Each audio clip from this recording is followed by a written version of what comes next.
Friends, welcome to our channel. Satyabhama serial next ఎపిసోడ్లో ఏం జరగబోతోందో ఈ వీడియోలో చూసి తెలుసుకుందాం. అసలు నిజం బయట పెట్టిన నందిని అసలేం జరిగింది అని తెలుసుకోవడానికి ఈ వీడియోని స్కిప్ చేయకుండా ఎండ్ వరకు చూసేయండి. అందరి ముందు నందిని ఇలా అంటూ ఉంటుంది, ఇప్పుడన్నా అర్థమైందా మా వదిన అంటే ఏంటో అని అంటుంది. అప్పుడు విశ్వనాథ్, నువ్వేంటమ్మా నందిని, మేమసలే సత్య అసలు మా మాటే పట్టించుకోవడం లేదు అని కంగారు పడుతూ ఉంటే అని అంటాడు. అప్పుడు శాంతమ్మ, రే విశ్వం, నువ్వైనా మరొకసారి చెప్పు చూడరా అని అంటుంది. అప్పుడు విశ్వనాథ్, లేదమ్మా, నేను అప్పటికే చాలాసార్లు చెప్పి చూశాను, ఇక సత్య నా మాట కూడా వినదు అని నాకు అనిపిస్తుంది అని అంటాడు. అప్పుడు శాంతమ్మ, అసలు ఈ సత్యకి ఏమైంది, ఎందుకని నీ మాట కూడా వినడమే లేదు అని అంటుంది.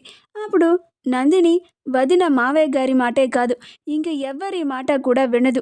మా బాబుని ఎలక్షన్లో ఓడించేంత వరకు మా వదిన ఇలానే పోరాటం చేస్తుంది అని నాకు బాగా అర్థమైంది. అప్పుడు వదిన అన్ని మాటలు అంటుంటే ఎందుకు అంటుందో అని అనుకున్నాను, కానీ వదిన ఎందుకు ఇలా చేస్తుందో, అప్పుడు ఎందుకు అలా మాట్లాడిందో నాకు ఇప్పుడు బాగా అర్థమవుతుంది అని అంటుంది. అప్పుడు హర్ష, అసలు నువ్వేం మాట్లాడుతున్నావు నందిని, దేని గురించి మాట్లాడుతున్నావు, మాకు ఒక్క ముక్క కూడా అర్థం కావడం లేదు అని అంటాడు. అప్పుడు నందిని, మీ అందరికీ నేను మాట్లాడేది అర్థం కావాలంటే నేను మీకు ఒక నిజాన్ని చెప్పాలి అని అంటుంది. అప్పుడు హర్ష, ఏంటా నిజం అని అంటాడు. అప్పుడు నందిని, నేను ఎందుకు ఇలా మాట్లాడుతున్నాను, వదిన ఎందుకు ఇలా చేస్తుందో అర్థం కావాలంటే ముందు ఇది వినండి అని జరిగిందంతా చెప్తూ ఉంటుంది. ఆ మాట వినగానే అందరూ ఆశ్చర్యపోతారు. అప్పుడు విశాలాక్షి, ఏంటమ్మా నందిని, నువ్వు చెప్పేది నిజమా అని అంటుంది. అప్పుడు నందిని, నేను మీలానే ఆశ్చర్యపోయాను అత్తయ్య, కానీ ఆ రోజు మన ఇంటికి వచ్చి గొడవ చేసిన అతనే నాతో మాట్లాడాడు, నేను అతను మాట్లాడుకున్నాడు నీ కొడుకు కూడా చూసిండు అని అంటుంది. అప్పుడు హర్ష, అవునమ్మా, నందిని అతనితో మాట్లాడడం నేను కూడా చూశాను అని అంటాడు. అప్పుడు విశ్వనాథ్, అసలు మీ నాన్నకి మన కుటుంబం పైన ఇలా చేయాల్సినంత అవసరం ఏముంది అని అంటాడు.